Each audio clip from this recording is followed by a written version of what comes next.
Good PM po sa inyo mga lods. Samahan nyo ako, luluto tayo ng stir fry pork.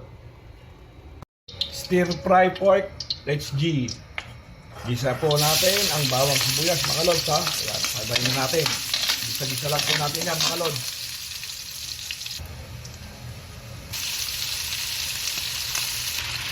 Habang ginigisa po natin ang ating baboy at ang oyster sauce, lagyan po natin ng konting toyo mga lods ha. Yan, pansaniter lang po ang gagamitin natin. Sunod po natin ang paminta.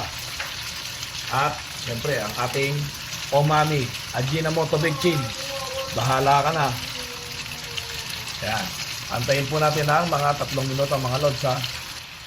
After mag-isa na po natin at may timpla na po yan, pwede na po natin na, pwede na pong lagyan ng isang basong tubig mga lods ha. Yan.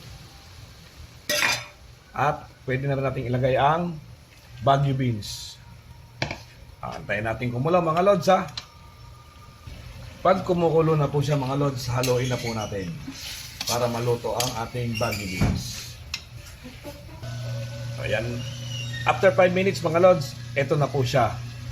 Pwede na po natin siyang patayin. Goods na po yan. Ito na po ang ating pork stir fry. Tara po, kain na.